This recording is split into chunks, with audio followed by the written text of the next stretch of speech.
An often overlooked or even unseen line from Seiko's JDM range is their brights range. This range has some watches with often interesting designs and complications. The watch we're looking at today has some you don't normally see together without an eye-watering sum accompanying them.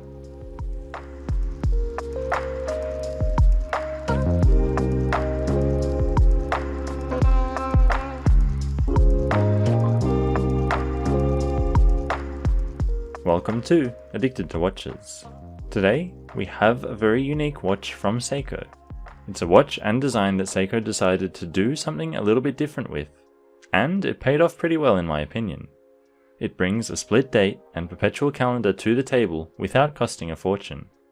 This is the Seiko SAGV001. There is a lot going on here, and a lot to talk about, so let's get right into it. But where do we start? Maybe with the movement today. This watch houses the Seiko 7D48 movement. It's one that packs in a lot. You can see here just from the front below the 12. There is a date, but not just any date. This big date splits the 10s and 1s, so going from 12 to 13, only the 2 changes and the 1 stays where it is. It's a complication you only generally see on much more expensive pieces, and personally one I associate with the Lange big date. In addition to that, down above the 6 there is a subdial with the months marked, and at 9 a little window which currently shows LY for leap year. That is for the perpetual calendar complication this watch has. It not only knows the date and month, adjusting accordingly for months with 30 versus 31 days, but it can also keep track of the year, so that when a leap year comes around, and there is the extra day in February, you still won't have to adjust the date. Clearly Seiko wasn't satisfied with all of that though, because they also decided to add a somewhat unnecessary 24-hour subdial between 3 and 4, which matches the main time on the hands. Not a hugely useful complication, but maybe Seiko wanted to balance out the dial a bit. Another feature of the movement in this watch is the way it's powered. It's a kinetic movement, and while that type of movement, unique to Seiko, is not very popular, I have enjoyed that aspect of the watch. It feels quite similar to an automatic, with the rotor weight spinning around in the back of the watch. The eagle-eyed, and not so eagle-eyed among you, will have probably spotted the fact that this watch isn't ticking. It's not broken and the capacitor hasn't died. It's actually an extra feature of the watch that is a bit harder to show otherwise. This movement goes into a power-saving mode when not worn, and during this time, the hands stop moving. Interestingly, the big date does tick over each night to show the correct date. It's only when you grab the watch and give it a shake or two to get the rotor moving that the movement springs back to life and the hands adjust themselves to the correct time. Because kinetic movements, like automatics, rely on the energy generated from the movement being worn, a power-saving mode like this is very handy to avoid having to set the time, and more importantly the date, every time you wear the watch. Now that we know how it works and what it does, let's move on to the way it looks. This watch has a design that will probably not be for everyone, but at the same time, I think it manages to balance everything reasonably well. There's a mostly symmetrical layout to the dial, which we discussed earlier, but there is a lot more to this dial than just the complications. The dial itself is almost as complicated as the movement. Maybe not. But it does reveal some complex patterning and finishing when you get close like this. First of all, there is a very subtle checkerboard pattern covering most of the dial. This is combined with a sunburst finish that somehow tones it down a little. Those square tiles come and go as the light changes, only revealing themselves under bright light. These are all framed within the inner section of the dial. There's an additional outer area of the dial which is housing the hour markers.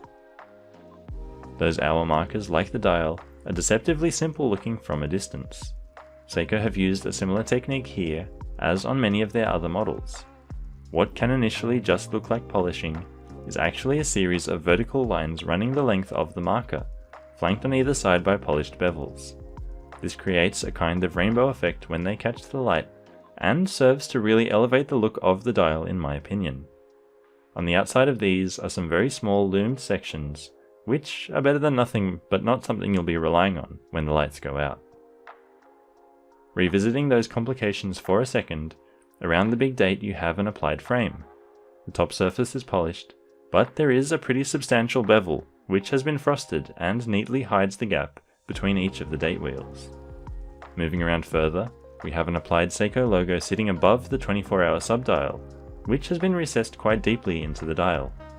The polished bevel surrounding this does just enough to catch the light and not let you forget it's there. The subdial at 6 for the months is a bit less subtle, with quite a thick silver surround. In addition to having every other month printed, it actually has been textured with concentric circles, kind of mimicking the finish on the indices nicely.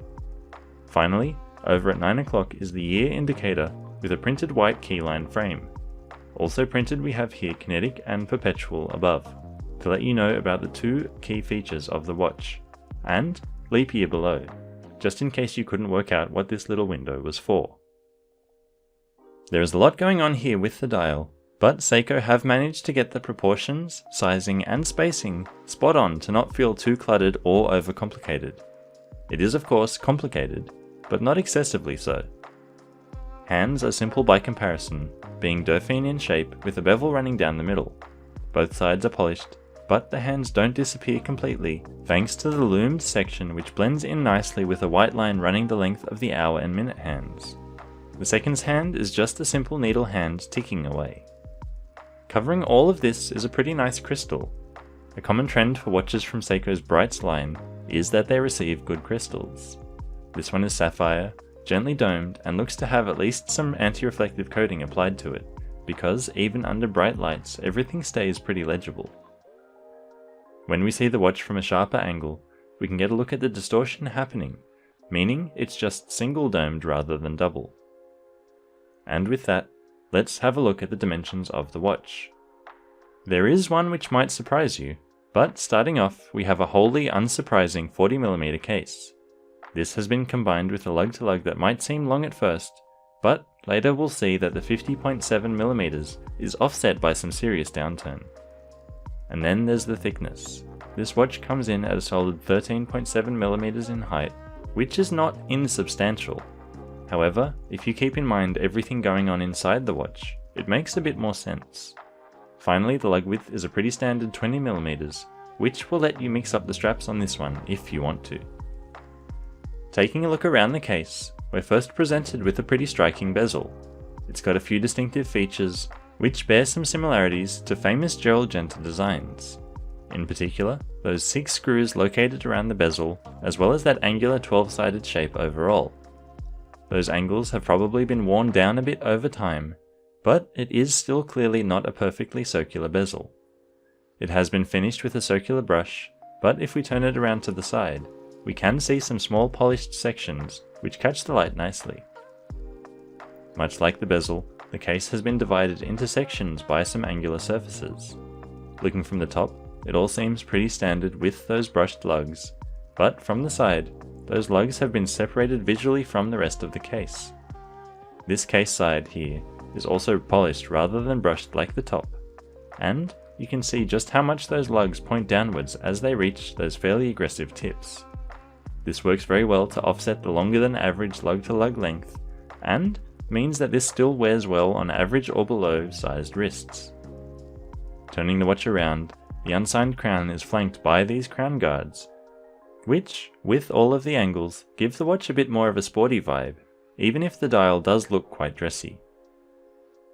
That crown does not screw down, but the caseback does, and helps to provide this watch with a surprisingly adequate 100 meters of water resistance. The caseback has also been etched with some other details of the watch, including the Seiko logo, as well as a reminder that this watch is both a kinetic watch and features a perpetual calendar. Lastly, we have the bracelet. This one is a little different to most other bracelets I've come across. It looks almost like a regular 3-piece link bracelet, with some grooves carved out of them, but if you actually turn it around, you can see those faint lines which separate each piece, and the H-shaped piece they slot into, making it technically a 6-piece link. The overall result makes it feel very different, and the same pattern continues up the end links to maintain the effect. Moving in the other direction, we come to the clasp, and it's a pretty simple affair.